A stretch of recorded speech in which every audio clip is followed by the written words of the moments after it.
right, we have people coming in. We're up to 41. So this is good. People are coming in. Welcome, everyone. Welcome. We are going to give it a few more minutes for some more people to come in before we begin the program.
Right.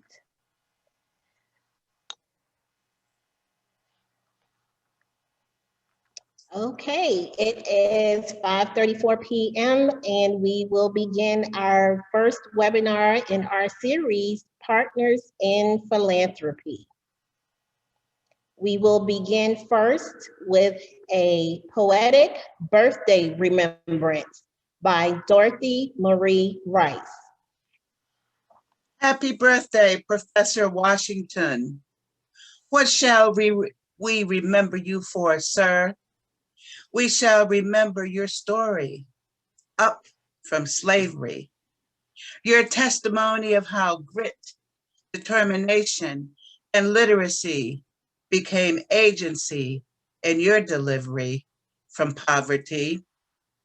We remember you were the role model in our scant lessons of Negro history, where we were taught the often repeated phrase and philosophy of pull yourself up by your own bootstraps.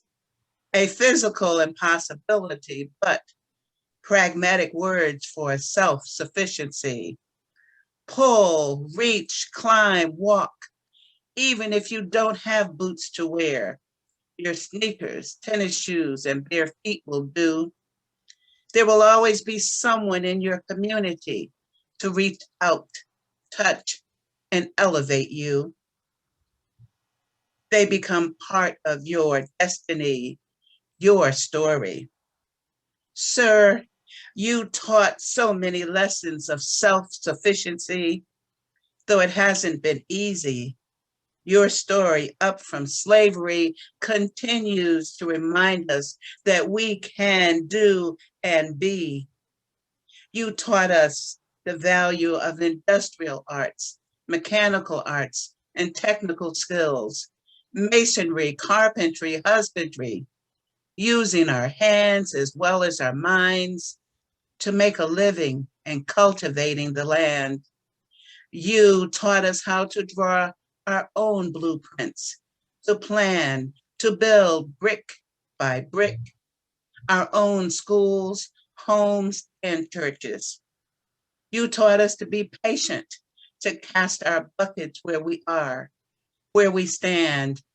In today's parlance, our agency, blooming where we are planted, and dispersing our seeds of prosperity You taught us that independence is the highest freedom for our people.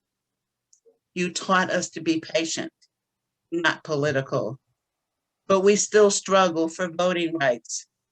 The struggle is real, sir.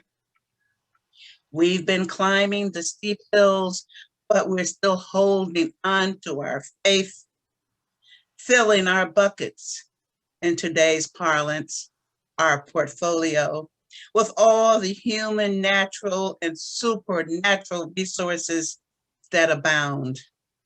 It hasn't been easy, but your story, up from slavery and our family history, continues to remind us, yes, we can proclaim our human dignity and achieve prosperity for ourselves and our posterity. That, sir, is your legacy, and we thank you. Happy birthday. That was amazing.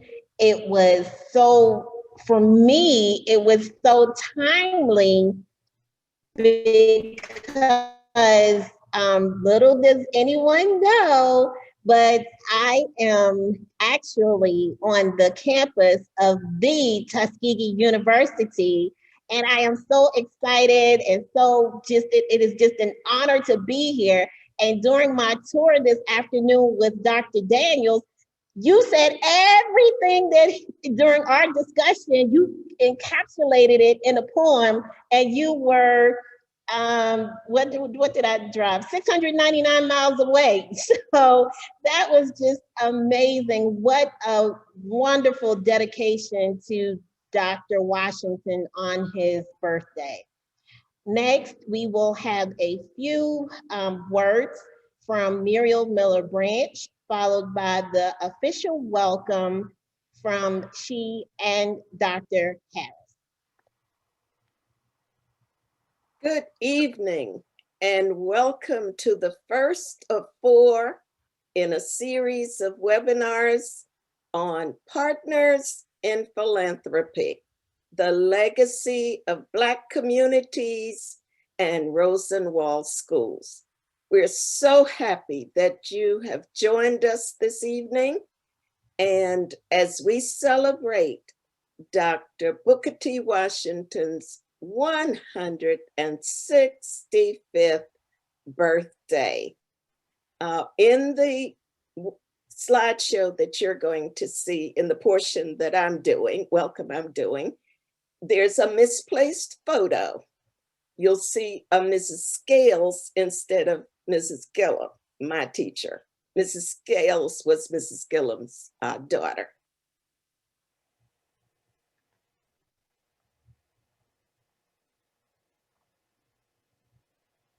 Okay, we will now play the official welcome and statement of purpose for this evening's event.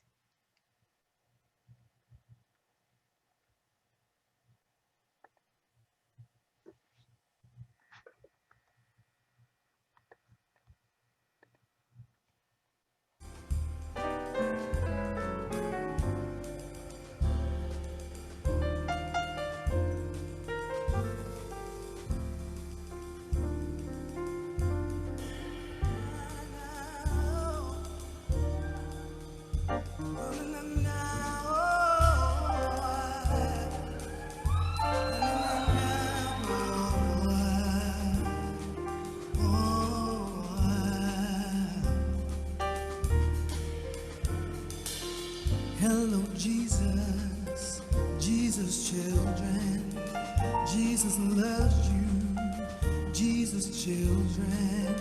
Hello, Jesus children loves you of a very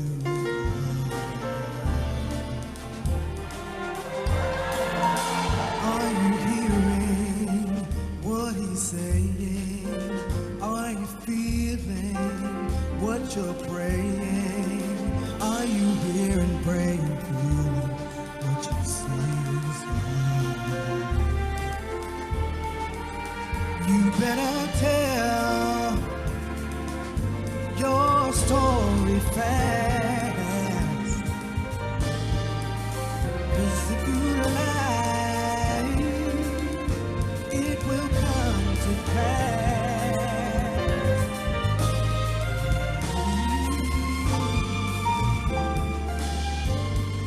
Your story fast. 'Cause if you lie, yeah, it will come to pass. Hello, my name is Muriel Miller Branch. I am founder and president of the AMMD Pine Grove Project. I'm especially proud to be celebrating the legacy of Dr. Booker T. Washington, a great Virginian, for I am the benefactor of his vision to educate Black children in the South.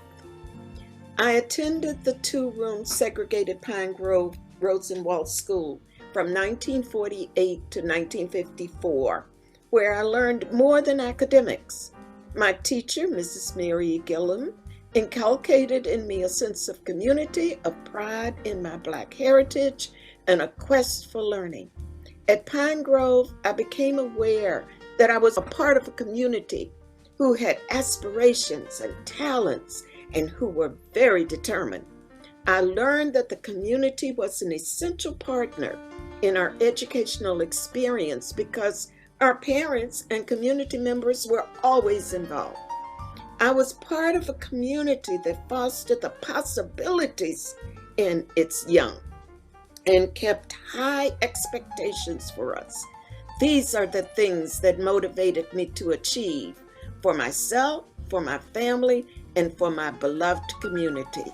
So I celebrate Dr. Washington tonight for his vision to educate that allowed me to become a lifelong learner, an educator, and a builder of community. Hello, I'm Dr. Monroe Harris, Board Chairman of the Black History Museum and Cultural Center of Virginia. It is my extreme pleasure to greet you on behalf of our board and staff and to join in this wonderful commemoration of Dr. Booker T. Washington. As you may have heard, the mission of the Black History Museum is to preserve stories about African Americans that inspire.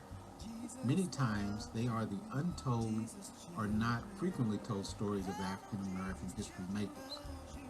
We hope that this program will help shed light on one of those stories, the story of how Dr. Booker T. Washington played a key role in the development of the Rosenwald Schools.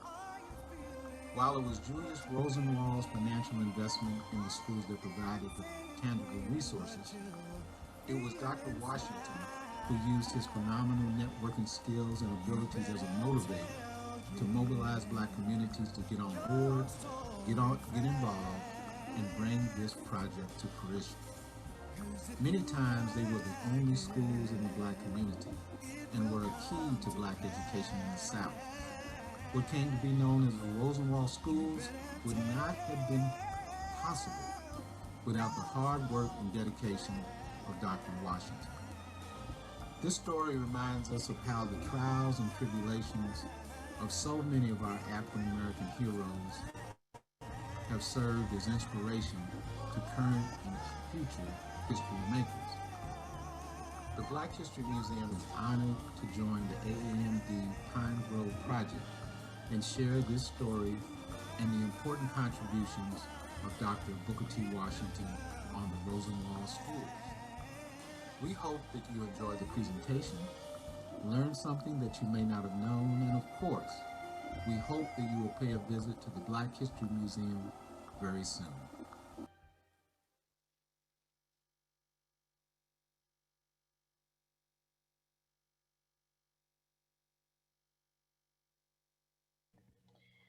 Thank you. That was such a wonderful introduction and a warm welcome from both organizations.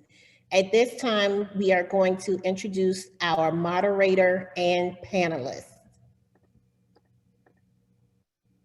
Good evening. Good evening, everyone. I want to introduce our moderator, Naya M. Bates. Naya, as a public historian and architectural historian, she has worked with several rural communities to help preserve their heritage through National Register nominations for historic African American schools. Some are funded by the historic Rosenwald Fund. This was in order to provide school buildings for Black rural communities in the South. Rosenwald Schools are just one chapter of the history of African American schools. Naya Bates is a PhD student at Princeton University in the history department. Her current research interests include U.S. slavery and Reconstruction, Black radicalism, genealogy of families enslaved in Virginia, and rural cultural preservations. She has a BA in African and African American Studies and an MA in Architectural History and Historic Preservation from the University of Virginia. For the past 5 years, Ms. Bates has worked in public history, preserving rural African American community history in Central Virginia. And that time, she also served as director of African American History and Getting Word African American Oral History Project at Monticello.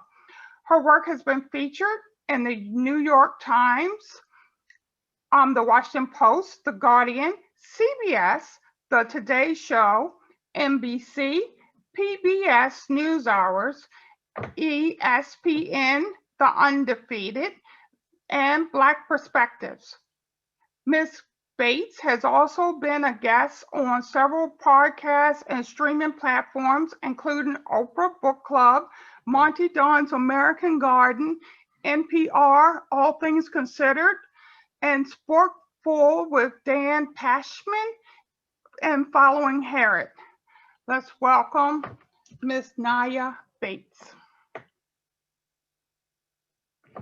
Thank you for having me. Okay, our next panelist is Mary Lauderdale. Mary Lauderdale moved to Richmond, Virginia from Philadelphia, PA in 1995. She first learned about the Black History Museum and Cultural Center of Virginia after viewing a spot on the 12 o'clock news. The museum was looking for new volunteers, and she was hooked. 2 years later, she was offered a temporary position and it has now been a 23-year labor of love. Mary has served as frontline staff, chief docent, visitor, and volunteer services, gift shop manager, and operation manager. Mary is a founding member of the Sisters of the Yam, an African American quilters guide, which has been meeting at the museum since the guide formation in 2001. Mary says that Virginia Black history is America's history and has opened up a wider view of history and culture to learn and to interpret. She loves interacting with patrons. She's, quote, "We have visitors that come from all of the continents, leading interpretive tours and interactive exhibits. High tech and high touch serves to enhance the museum experience." Welcome, Mary Lauderdale.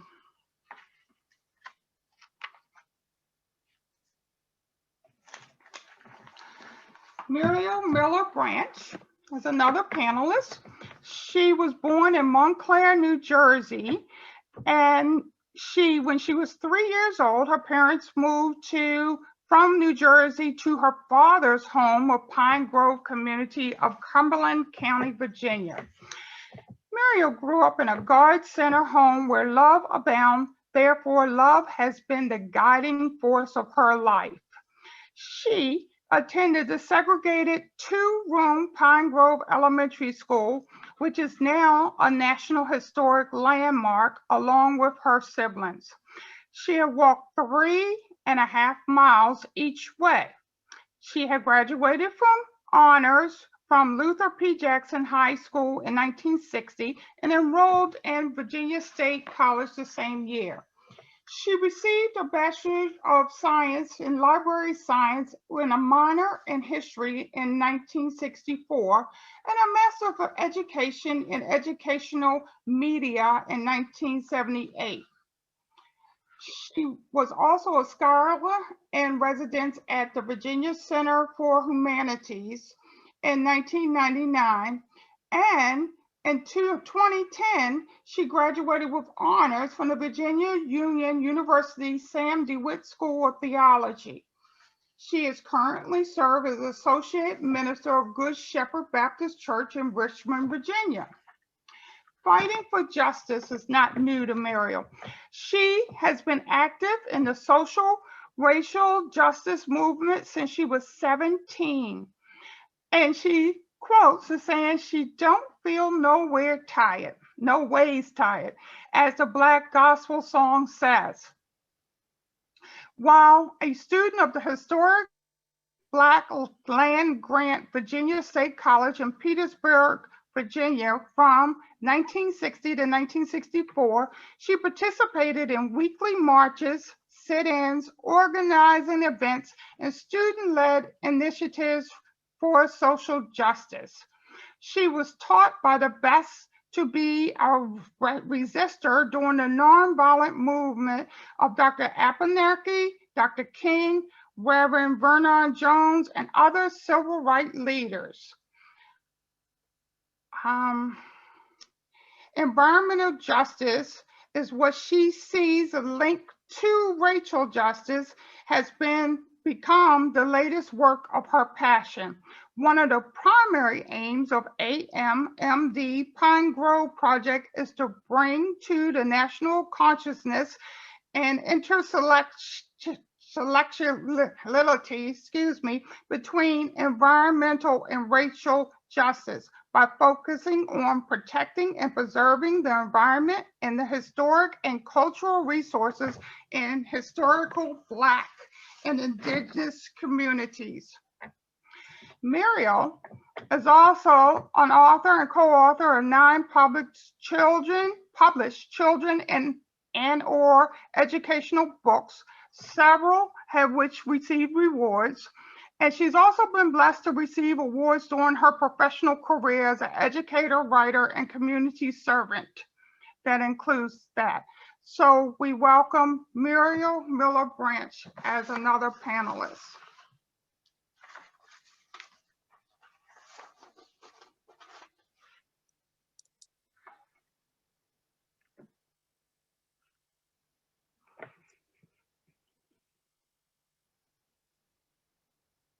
We would like to start with Naya.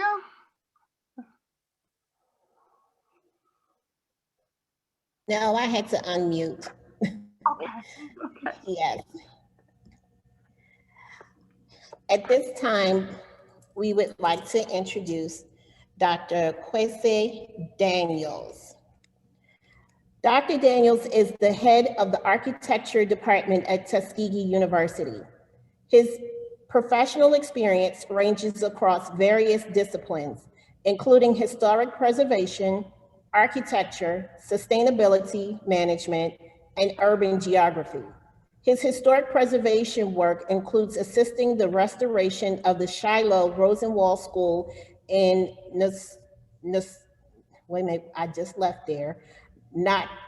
Nottasulga, Alabama, one of the oldest remaining Rosenwald schools in the United States, and documenting African-American historic sites in Philadelphia, Pennsylvania, and Montgomery, Selma, Birmingham, and Tuskegee, Alabama. He and his students are currently working to preserve the Armstrong School in Macon County, Alabama, a Tuskegee rural school model, which is a precursor to the Rosenwald School program. Some of his civic work includes serving on an advisory board member for the UPenn Center for the Preservation of Civil Rights Heritage Sites, board member of the Rosenwald Park Campaign Advisory Council, and the 3rd Congressional District Representative of the Alabama Black Heritage Council. In 2018, he began developing a historic preservation program at Tuskegee University, which has expanded the resources of Tuskegee University into African-American communities in Selma, Montgomery, Birmingham, and Tuskegee, Alabama. In 2019, he developed the Legacy of Booker T. Washington course at Tuskegee, a course which examines the social impact, community building, economic development, national and international influence, and overall self-empowerment legacy of Dr. Washington. Booker T. Washington's Learn to Do by Doing educational philosophy guides much of Dr. Daniels' work.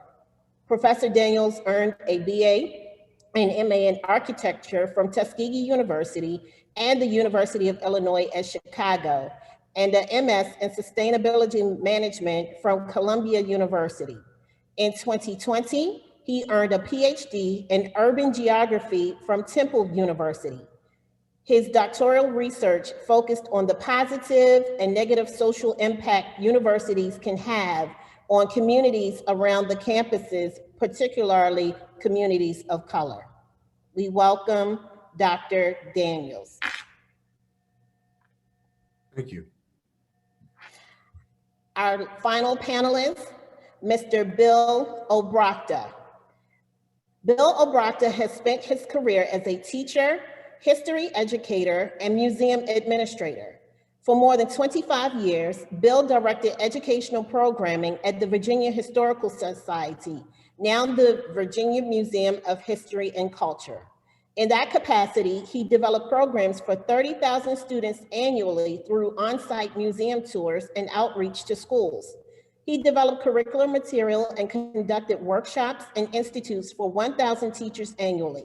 Under his leadership, the VHS served as partners on 27 U.S. Department of Education Teaching American History grants, representing 41 Virginia school districts.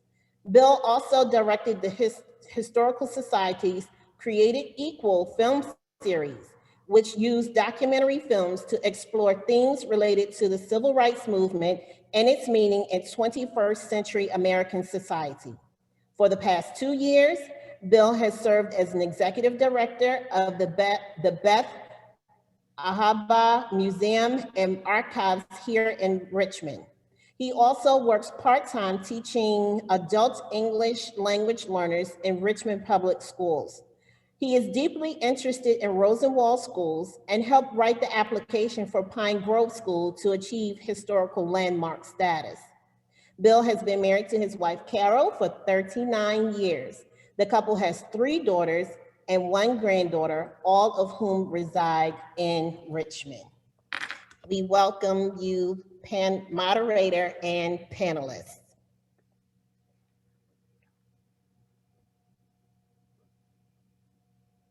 Good evening. At this time, I will share a clip of Dr. Booker T. Washington on how he became a leading African-American power broker.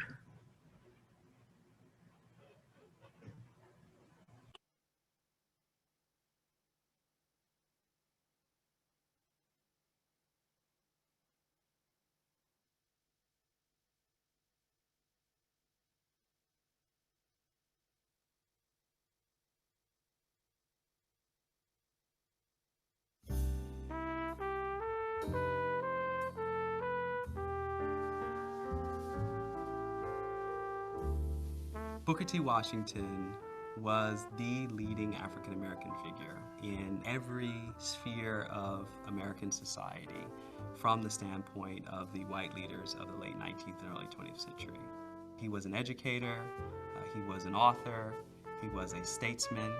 He was the first black broker of power and privilege for really millions of African Americans.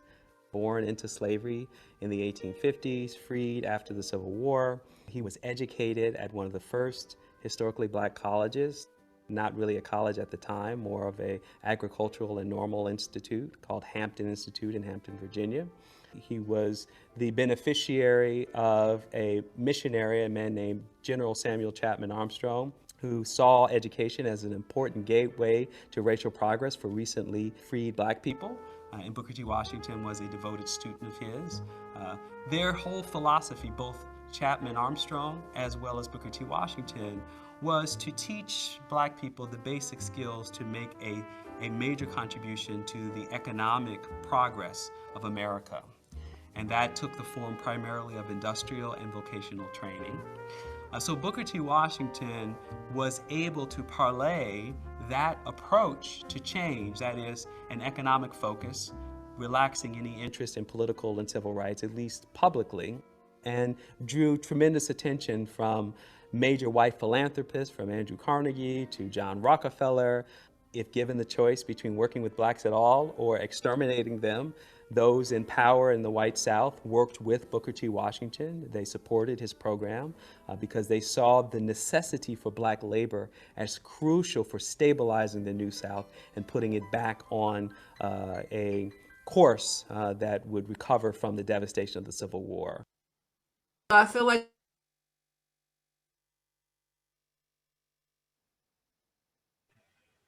Thank you for that video, Janae. My name is Nia Bates, and I am the moderator for tonight's panel. Again, I want to echo the thanks of our organizers for you all attending tonight. And I also want to give you a brief overview of how our panel discussion will go tonight. We're going to spend about 15 minutes talking, and then we'll show another video clip, and we'll have another 15-minute segment of the panel. If you think of any questions along the way, please don't hesitate to put them in the chat or use the Q&A feature at the bottom of your screen. Janae and I will be keeping tabs on both the chat and the Q&A, and we'll be able to field your questions at the end of the discussion. So without further ado, we'll go ahead and start our panel discussion.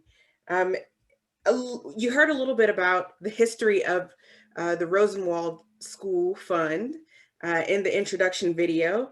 And in Virginia, we know that a little over 380 schools were constructed by the Rosenwald Fund between the years of 1917 and 1932. So tonight we're going to talk a little bit about that history and about Booker T. Washington and his role in creating the Rosenwald School Fund, and also the impact that these schools have had on the community and the importance of sharing our stories.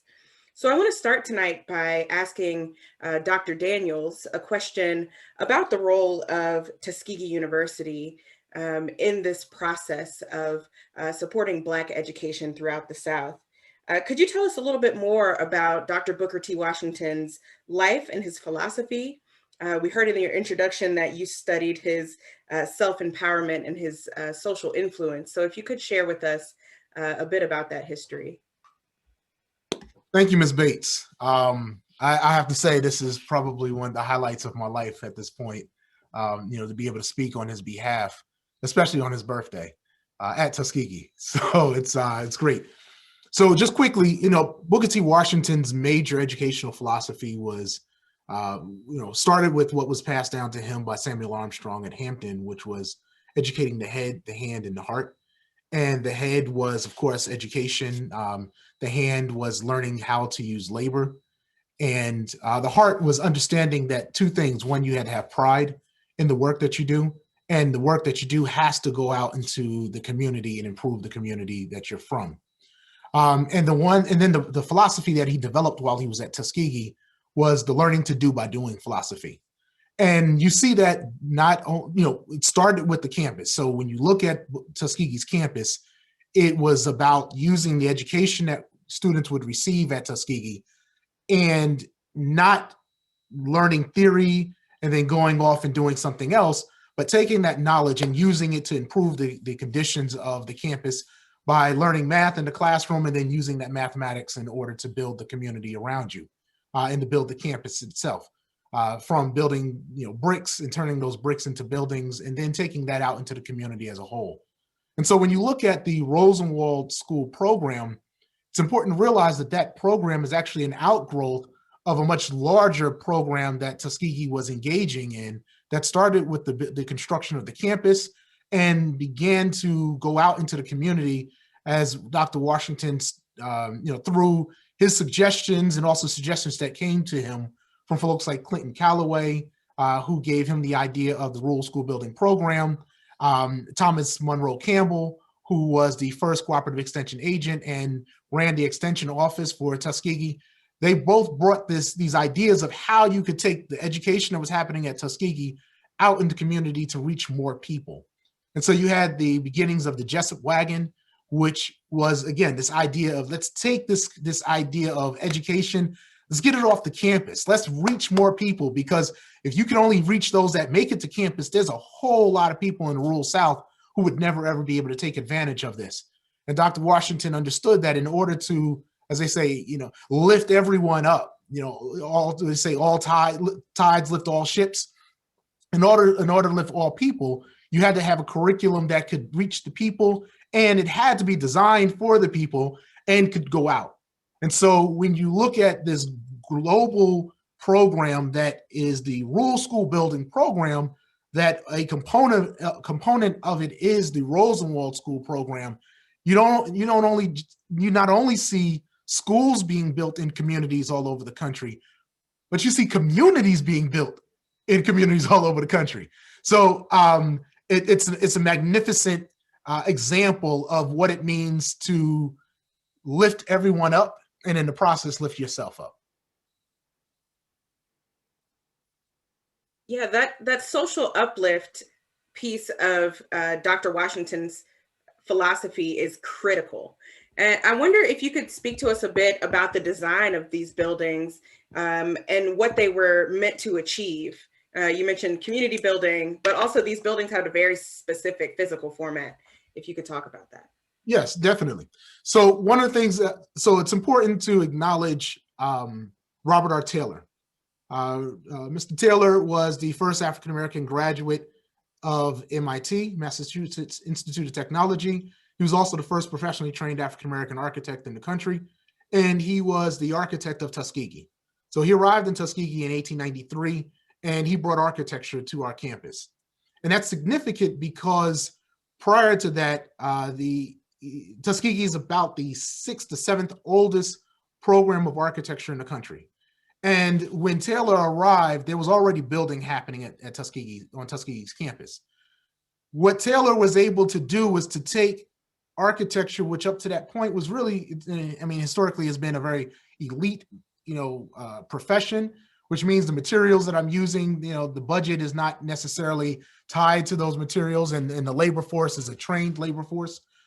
He was able to take the educational philosophy at Tuskegee and tie it to the common man. So when you look at these rural schools, these are schools that are located in areas where you don't have a high degree of formal education, but you definitely have a high degree of manual labor and community building. And so he understood that, these communities aren't going to have access to lighting. Lighting at the same time is not prevalent all throughout the country. And even today, you have rural communities that don't have access to electricity. You have rural communities that do not have access to plumbing. And so at that time, they definitely didn't have it. And so the shape of the buildings were oriented so that they could take advantage of the sun. So, we talk about sustainability. You don't get more sustainable than these rural programs, these rural schools. They all had to have wells because you didn't have access to plumbing. So if you by putting a well there, you could get access to clean water that the community children could access. They all had what they called privies. Common term is an outhouse, and these privies were designed so that you had plumbing on, quote unquote plumbing on the campus of the school. But it's important to realize that these schools were not only these rural schools, and Tuskegee produced a manual called the Negro Rural School.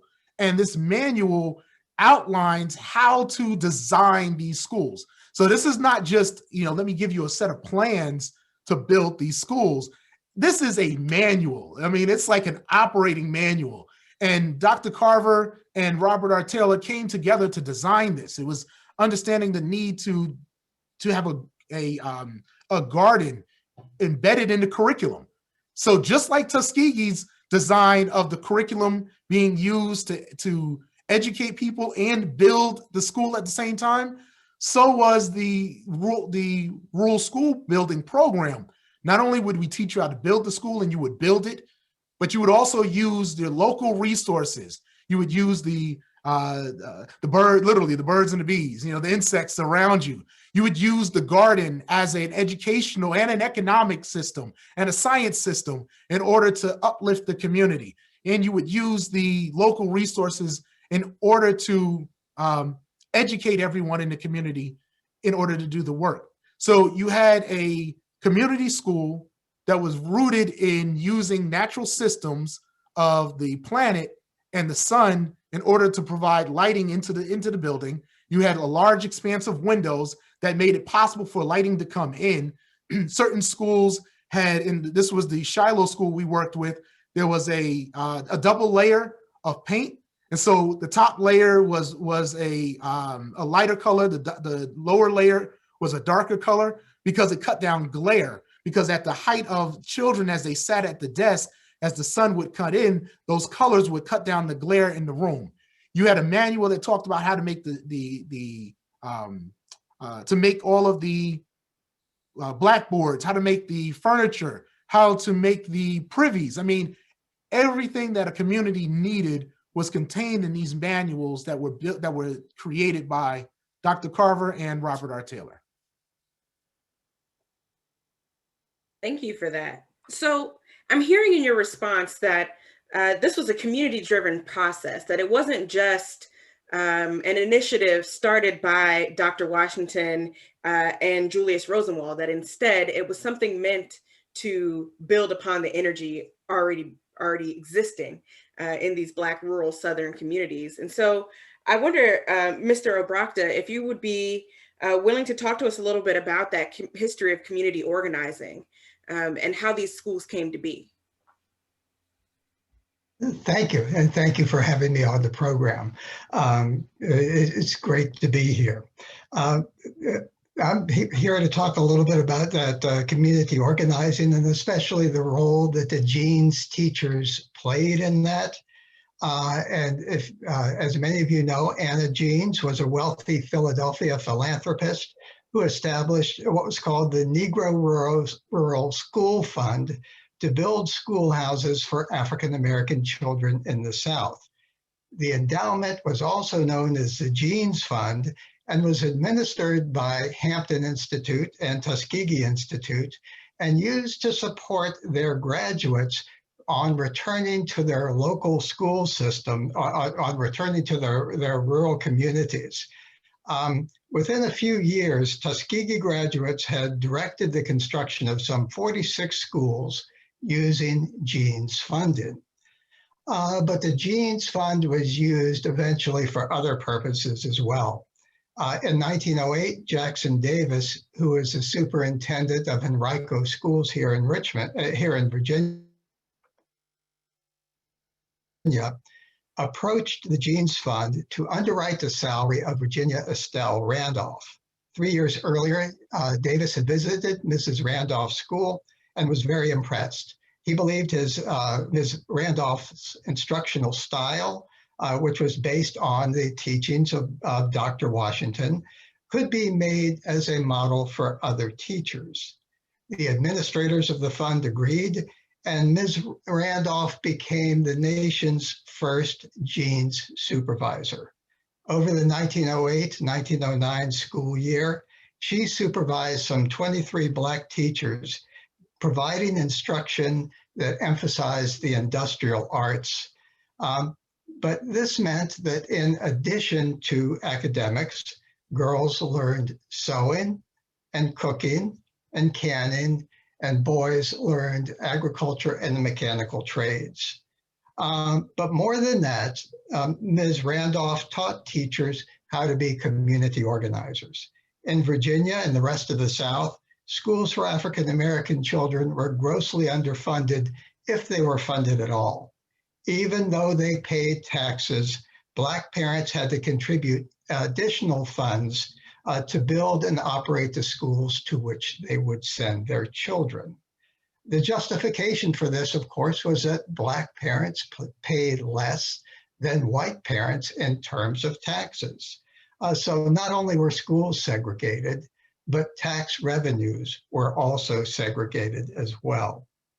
At her school, Ms. Randolph organized the parents, showing them how to petition local school trustees to get schools to be built, and getting money and material from the community itself. Parents whitewashed the school building, they landscaped the grounds, they planted flowers, and Ms. Randolph attended local churches and got others in the community to contribute funding as well. And she taught her teachers how to do this, and got others to purchase land and to provide lumber. The program, the Jeans Teacher Program, was so successful that within the next year, there were 11 new Jeans teacher supervisors added in Virginia, and by 1913, there were 40. So it's a pretty impressive program. That is a very impressive program. And something struck me in what you just said. You mentioned that part of the curriculum was gendered, so that women learned to do certain things and men learned to do certain things, but all of them learned to be community organizers. And I think that's an understated fact in the history of these Rosenwald schools. You know, the role that they play, not just as an educational institution, but also as a social and cultural element in these Black communities. So I wondered if you could speak to us a little bit more about the history of the Pine Grove School specifically. I mean, you and I both worked on the nomination for the building. So I wondered if you might share a little bit about the local history. Okay. Well, first of all, the Pine Grove School was built in 1917, but we'll go back a few years to talk about the Jeans teacher, the Jeans supervisor for Cumberland County. And her name was Matilda Mosley. And she graduated from Virginia State about 1911 or so, and immediately went to work in Henrico County, where her mentor was Virginia Randolph. After 2 years, Ms. Randolph recommended her for a position in Cumberland County, where she went to work. In 1913, and she put into practice what she'd learned with Ms. Randolph, speaking at churches, raising funds, and training teachers. And it was her job to sort of to get these teachers to organize their communities. And one thing that we tend to forget when we're talking about Rosenwald schools and Rosenwald buildings is that the Rosenwald program also authorized the building of other buildings. And one of the most important of those was the house for the school teacher. And that was designed to have a huge parlor. That was so teachers could hold meetings for members of the community, and they would come over to the teacher's house. And if you drive down Mountain Road, that's what you'll see today with Virginia Randolph's house, and is right next to the school, of course. But back to Matilda Mosley, who became Matilda Mosley Booker. She was instrumental in understanding the communities, and like other Jeans teachers, she was the liaison between those communities and those individuals who had the monies, especially people like Jackson Davis, who became the state agent for Negro schools, and later R.C. Stearns, who occupied a similar position. And these individuals did not know what was happening on the ground. So they had to go to people like Matilda Mosley Booker in order to learn about which communities were prospering, which communities had done the necessary groundwork to be to be ready to take the next step. Obviously, one of those was Pine Grove, because Pine Grove was among the first schools, first Rosenwald schools, or first Tuskegee Rosenwald school funded in Virginia. And what struck me about that is the Rosenwald Fund contributed only $50 to that, which tells me that those parents and that community were able to take over a lion's share of that support for that school. So, and that reflects a great deal on that community. Thank you so much for that. So we're going to move into our second video, and we'll hear a little bit from Ms. Branch herself, an alumna of the school, after the video.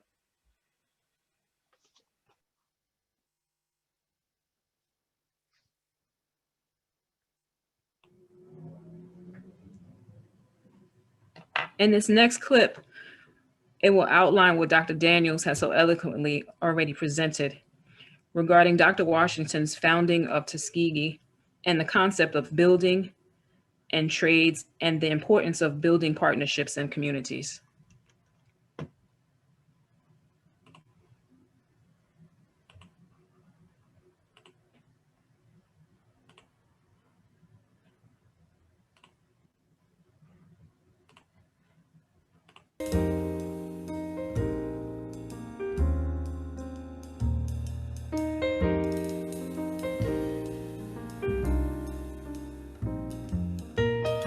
Booker T. Washington went on to found Tuskegee Institute, which was a major hub of creating the kind of leadership that the South thought appropriate for African Americans. So in agriculture, in industrial training or the industrial arts, he, in a sense, leveraged that institute on the basis that the young people he was training would prove their mettle in society, would prove their worth by their hands and by their heart, and not by agitating for full and equal participation in society.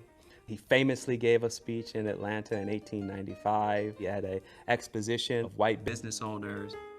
We can be one as the hand, but as separate as the fingers, assuring them that the meaning of freedom in that moment after the debacle of Reconstruction, which was not a debacle at all from the standpoint of Black political participation, giving birth to compulsory public education, by putting in state constitutions the real meaning of democracy.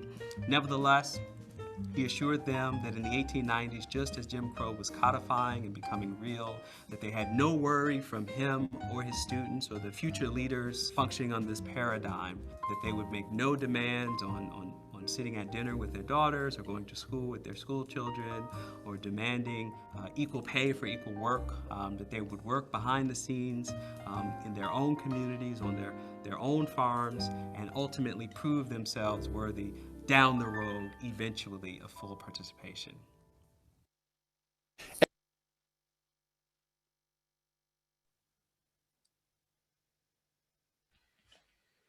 Thank you, Janae, for that video. So we heard in the first introduction video from Mrs. Branch that she attended the Pine Grove School from 1948 to 1954, and she calls herself a benefactor of Dr. Booker T. Washington's lifelong vision for these school buildings. And I wonder, Ms. Branch, if you could speak a little bit more about your experience as a student at Pine Grove. Thank you, and hello, everyone. And I was not planning to be on camera. I was bullied by my the young women on this panel, and I won't name names. Yes, I'm Muriel Branch, and I attended Pine Grove School. Our school, the community petitioned Cumberland County in 1916 to build a school for their children. And with the understanding, of course, that they would be able to secure at least 2 acres of land, that they would be able to actually do the building, and that they would, in what today's society call provide matching funds. Well, the whole building project costs $1,550.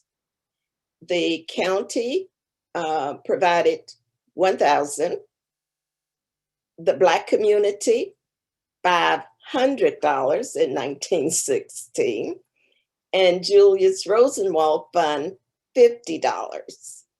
And by the fall of 1917, the first students were attending Pine Grove School. The reason that we're doing these webinars is because basically the community's involvement in building and sustaining these schools has not really been uplifted and a part of the conversation. So we were hoping to bring the community in, because from the very beginning, there was a partnership between the community, a funding source, and the universities. And so it was 3-pronged. And if the community actually provided funds and labor, then it became theirs. It was our school, and we were proud of it. We walked, some of us, up to 5 miles to get to school. We did not have the wells on the premises. We had a spring, and we went to Mr. Scott's spring, which was about 1/4 mile away from the school, and with our little buckets. And we'd go in teams and, bring water back, both for drinking and for hygiene. And the other thing that really fits into this discussion is how the community supported the school. As Bill said, the money wasn't there, and from the county. And so one of my cousins is doing some research now, going through the school board records and that kind of thing. And what she found out was that of the 6 Rosenwald schools in the county, only 2 received any kind of funding, even for wood and coal. So the other 4 Rosenwald schools had to be supported by the community. The wood had to be cut by men in the community. We had socials, ice cream socials in the summer to buy supplies for school. We had the Miss Queen contest, and we had turkey shoots in the fall. And all of those things were fundraisers so that we could support Pine Grove. Now, we had hand-me-down, tattered books from the white kids, but we still learned. And it's, my mother always said, grow where you're planted. Well, that's what we did. We were planted in a substandard environment to some degree, but it had nothing to do with the freedom of our minds. And so we were made to really achieve above and beyond our limitations. Our teacher, Ms. Gillum and Ms. Scales, exposed us to music. As a matter of fact, they were our choir teachers and choir directors. They were Sunday school teachers. In other words, the teachers were in the community. The teachers did more than educate us. The teachers were a part of us. And so the education really expanded far beyond the walls of the school into the community. I mean, there were certain behaviors that were expected. Manners mattered as much as the academics. We were exposed to the Black poets, Langston Hughes and Paul Laurence Dunbar. We were asked to recite these poems from memory. We had our spelling bees and our oratory contests and things like that. Speech was important. Mrs. Gillum would just say nonsense.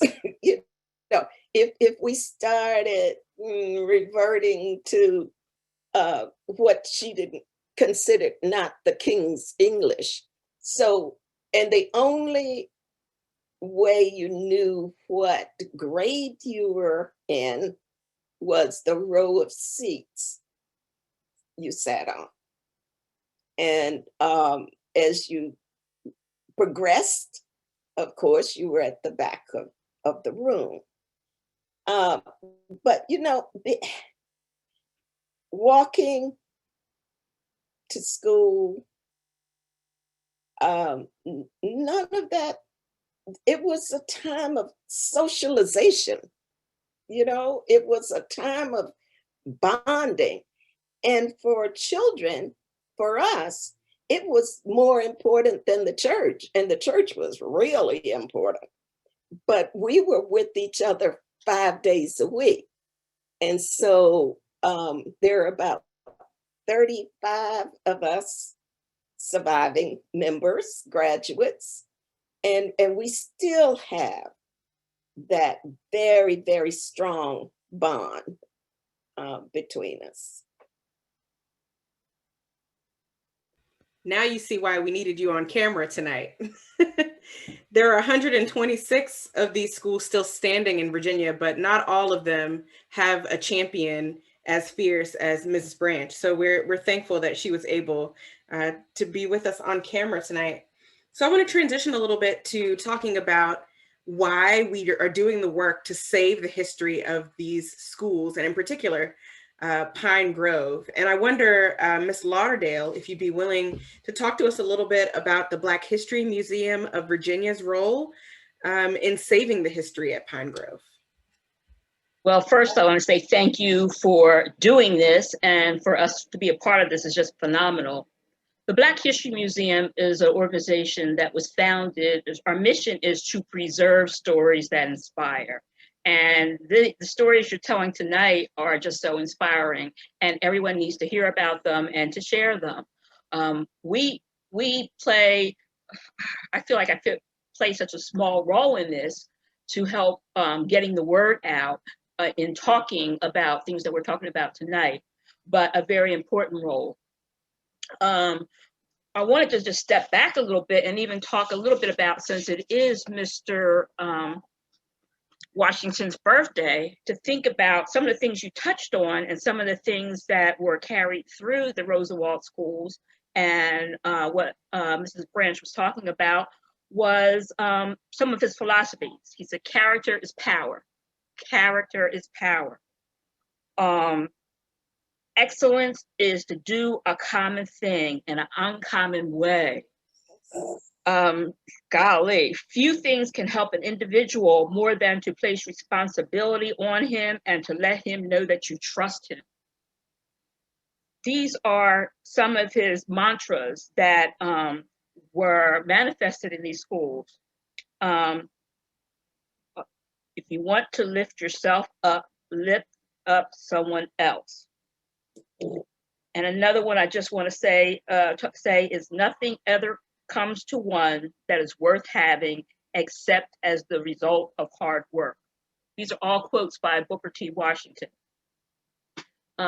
This gentleman who was born in Hartsford, Virginia, Franklin County, born enslaved, lived to be 59 years old and did so much in the first 25 years of his life.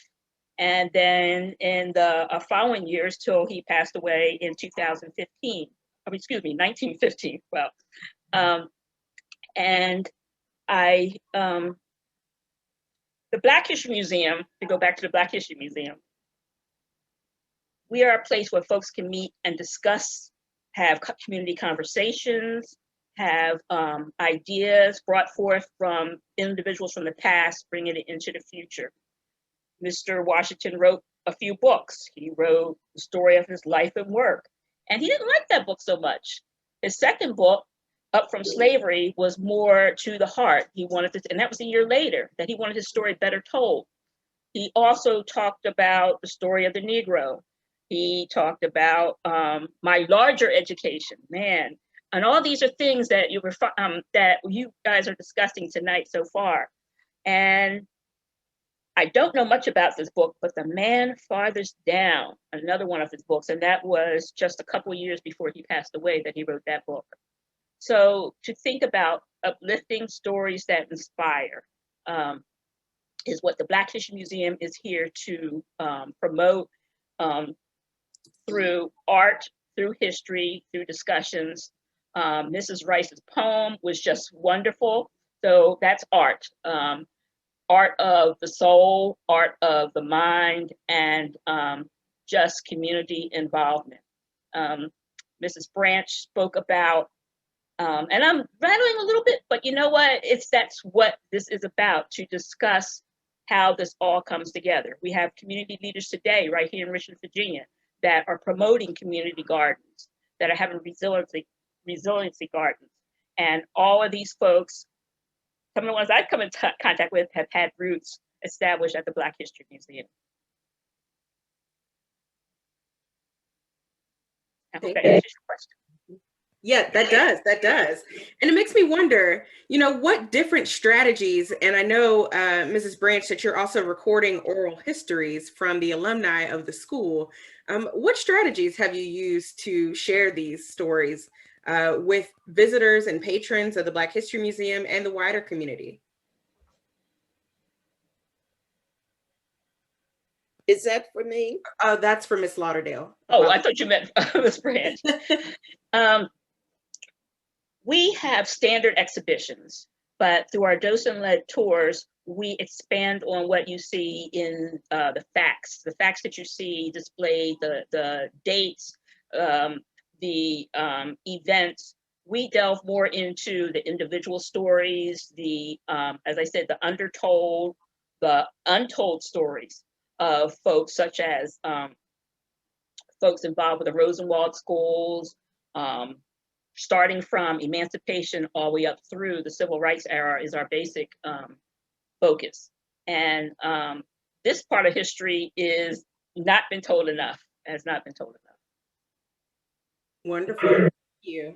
I would be remiss before we transition to our Q&A if I didn't return to a point that Mrs. Branch made earlier in the program, where she spoke about the connection between environmental justice, racial justice, and telling these stories. So for my final question to our panelists, before I open it up to the Q&A in the chat, I wanted to know, Ms. Branch, if you could tell us a little bit about how saving Pine Grove has made you consider the connections between environmental justice and racial justice. Yes, Naya. They have been intrinsically linked. we took ownership of Pine Grove, AMMD Pine Grove Project, took ownership of Pine Grove School in 2018 because it was being sold for delinquent taxes. And soon after we took ownership, we learned that there was a 1,500-acre mega landfill being proposed to wrap around our school and in the midst of our community. And because our community was segregated from its very inception,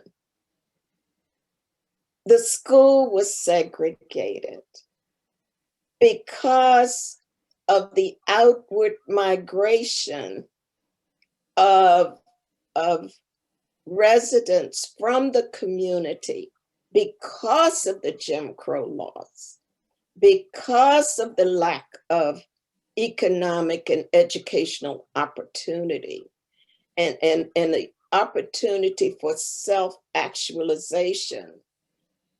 The community, of course, the tax base went down. The community began to decay.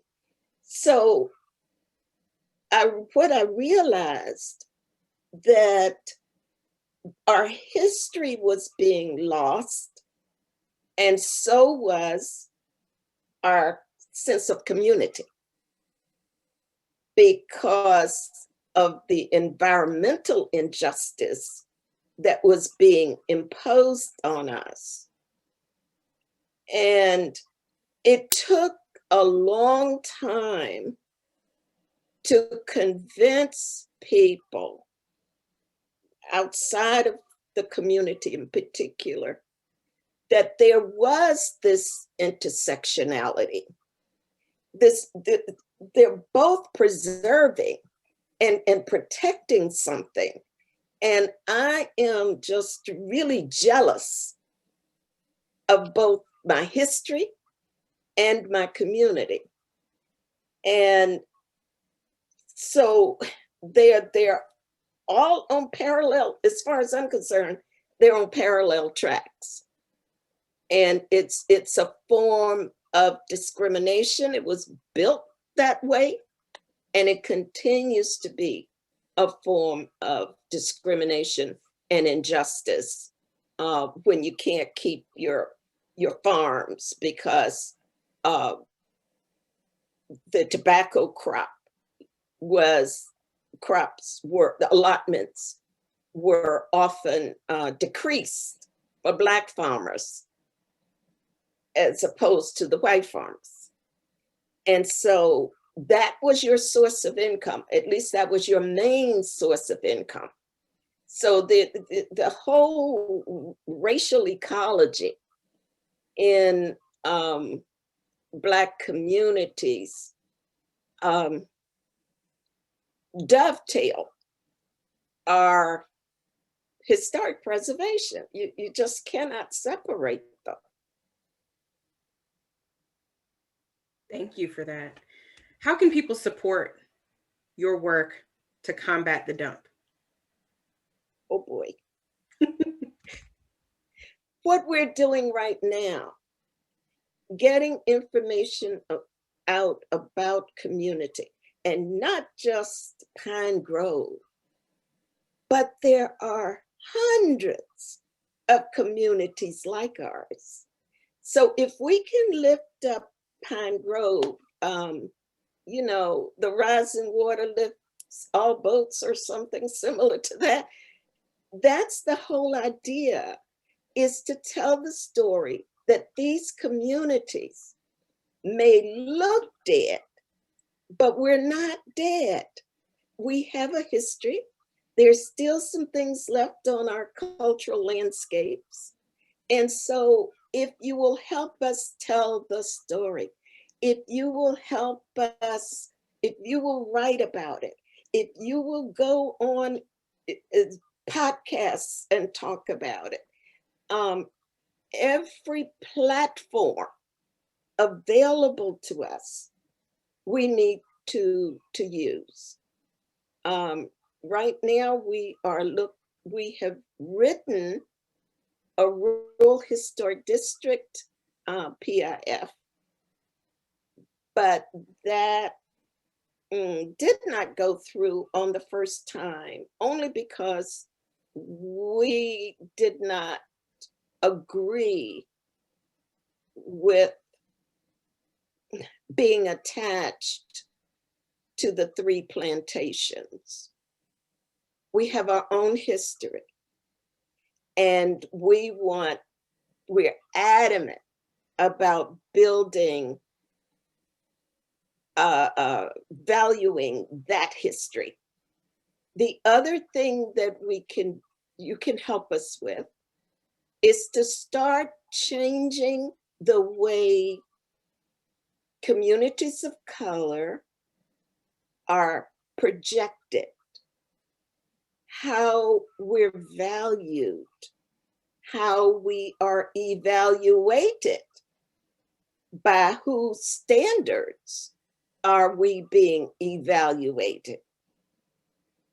Right now, those standards are Eurocentric and based primarily on structures, architecture. And while that is important, Pine Grove was populated by people and sustained by people. And those people have gone out into the larger community and have become contributors to this society. So those are the stories that we're hoping webinars like this will help us get out to the larger community. But movies, exhibits, the sky is the limit on how you can help. Put us on your webpage. Whatever, we are gracious receivers, and we will accept any help that we get. The other way we are really, really beginning to make some inroads is through partnerships. I was so excited when Sonia told me she was going to Tuskegee. I could hardly contain. I told her I was green with envy because I wanted to be there too. But partnerships with many, many different organizations through many, many different disciplines, marketing, there's just so much. It's big, and we need to tell a big, bold story. We need to tell a big, bold story. Please, round of applause for our panelists. I want to thank you all for taking me to school. If you can't see all these notes, you all just dropped so many gems tonight. So thank you, thank you. We're going to answer a couple questions from the chat. There's been a lot of discussion, and we want to thank everyone who said positive things about hearing about the Black architects that were involved with Tuskegee and designing the Rosenwald School programs. Ms. Branch, there were other Rosenwald alumni in attendance tonight who said thank you for sharing your experience, because it so resonated with them. We've received so many positive comments, so apologies if I do not read them all aloud. One of the questions in the chat is how many grades would be taught in the same classroom? And any one of the panelists is free to respond to that question. 7. Up to 7 grades in the same. Yeah, we began in what was called pre-primer. So you had pre-primer, primer, 1st, 2nd, 3rd, 4th, 5th, 6th, 7th. When I was there. Thank you. Mr. Frierson asks in the chat, how many Rosenwald schools were built And are you surprised to know that 126 of those schools still stand in Virginia? There were about 4,500 schools built, 4,500 schools and teacher homes that were built between North Carolina, Virginia, and Texas. And I believe just over 340 of those schools and buildings were constructed in the state of Virginia. 126 of those in our state still stand. Thank you for that question, Mr. Frierson. There are 3 still standing in Cumberland, believe it or not. Are you the only National Historic Landmark? Yes. 3. Important. Well, seeing no more questions from the chat, I will return the conversation over to our hosts. Thank you all for listening to tonight's panel. Thank you, Naya. Thank you, panelists. Thank you. Thank you all very much. As always, it's just most insightful.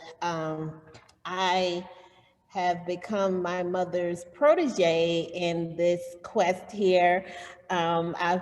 She's been dragging as the child of a librarian. You all can imagine, I grew up in a library, okay? So I grew up reading, I grew up being inquisitive, but why, mommy, why? And what does this mean?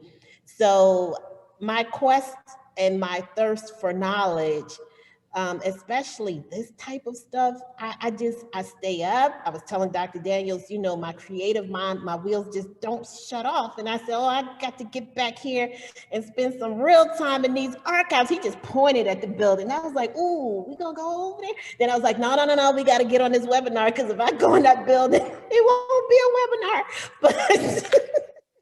But I do plan to come back here.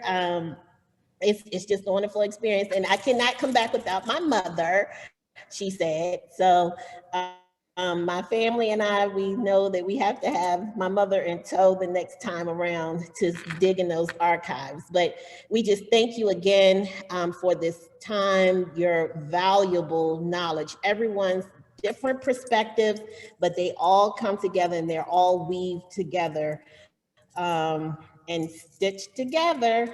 So at this time, we are going to have our closing by Ms. Robin Matthews Scott, and then we are going to talk about our future webinar dates. Remember, this was the springboard event for our upcoming, this partnership with the Black History Museum and Cultural Center of Virginia is going to be for this, at least a year long, where we're going to explore and discuss. So we don't want you to miss it. So at this time, Ms. Robin, if you take it away and discuss our, just give our closing, and then my mother will give the titles of the next events that she and her sister cousin brainstormed. Thank you, Sonia. In closing, I would like to thank our panelists, Moderator, Black History Museum and Culture Center of Virginia, and other participants for attending our first Partnership in Philanthropy webinar series. I too was a Pine Grove student.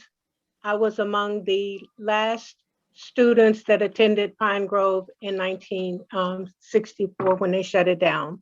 So I understand how much this means to our community. Ms. Branch.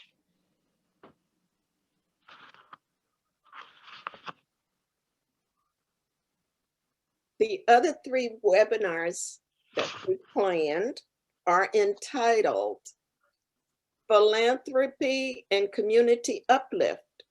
I think we touched on that a little bit tonight. A shared faith and cultural tradition in the Black and Jewish diaspora. Elevating Black contributions to the Rosenwald School movement. Restoring the legacy, philanthropy, and partnership in action today. And that's an action piece. That's how we can work together to build partnerships to make all of these schools come alive, all of these vanishing pieces of history come alive. The first one is scheduled for June, the second one September, and the last one in December. And in between that time, we're going to have a tour to 4 Rosenwald schools in Central Virginia for our high school students. Thank you very much. Ms. Shelton did state, I think she raised her hand, I wasn't sure if we missed it or not, but she stated that the Second Union Rosenwald School in Goochland, Virginia is also a registered historical landmark. So I know that there are several, throughout the country that have gained this distinguished designation. And so it's good to know that there is another so close by to Cumberland that also has this designation. So that's awesome. Let's see. Is there, hold on now, look, I'm taking your job. Is there a link where we can see the future titles and dates? They will be uploaded on the website. So at the end of the program, you will see our contact information, and you can, take a little screenshot or a picture of it so that you'll have it for both organizations, and those dates will be uploaded at a later time. So right now I'm going to turn the program over to Ms. Lauderdale and to Cheryl Belt Jackson as we discuss joining us as we grow.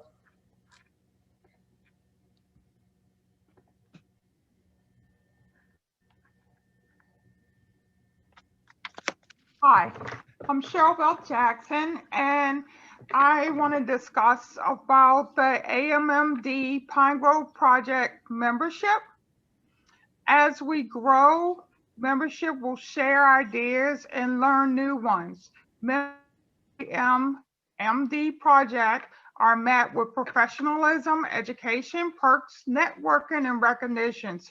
Most of all, our members are part of a growing organization that preserves the integrity of the Pine Grove community. You not only are able to join as a membership, but we also welcome donations. Thank you. At this time, we're going to look at a brief infomercial. Hold one moment, please. This was done by one of our family members, Kelly Willett.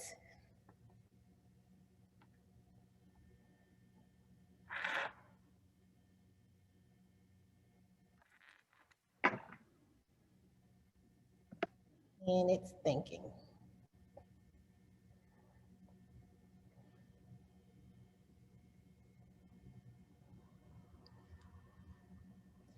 And it's still thinking. So what I will do is you can go to our YouTube channel and you can see this video. It's posted there because this is still thinking. So we're just going to stop that. All right, Ms. Lauderdale. Okay, so to join us, we as a Black History Museum, we're a membership organization, and we encourage memberships, individuals and families. For the low price of $35 a year, you can become a member of the museum and visit us all year without any additional charge. You also get discounts in the gift shop, and then you get invitations to events such as this, and also on site. The other thing I do want to say, to support us, support each other. Mrs. Branch is a classic example of, and I've lost 2 this past year. I consider each of us a library as an individual of information. And once this information is gone, it's gone. So the Black History Museum is a great place to come to discuss, to remember to bring your children, to talk to your children, family dinners, just a casual conversation to talk about the Rosenwald Schools and other institutions, so that they can carry on this legacy. They can become future docents and griots for the family. And again, I thank people such as Mrs. Branch for being a library for me. And the Black History Museum is open Thursday, Friday, and Saturday, 10 to 5. And please come and visit us.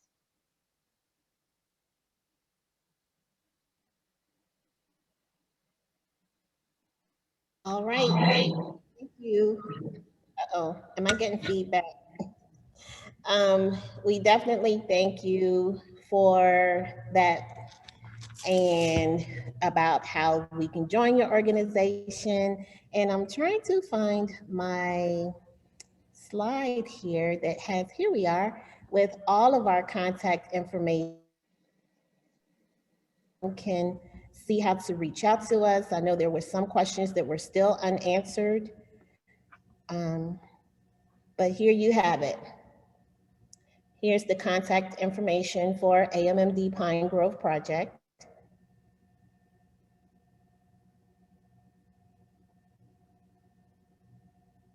We have web, email, Facebook, Instagram, YouTube, our physical mailing address, and the phone number. Here's the information for the Black History Museum and Cultural Center of Virginia. Again, the web address, email, Facebook, Instagram, YouTube, the physical address, and the phone number. And to just wrap this all up, we just again say happy 165th birthday, Dr. Booker T. Washington. We salute you, sir. We salute you. And by the way, I got to take that picture today on campus. So I just added it to the slide presentation. So I was just very excited. Dr. Daniels, I cannot thank you enough for the tour and for pouring all of this history into me today.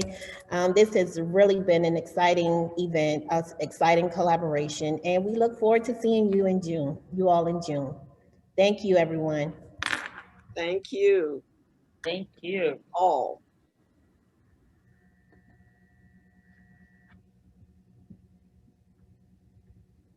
That's it.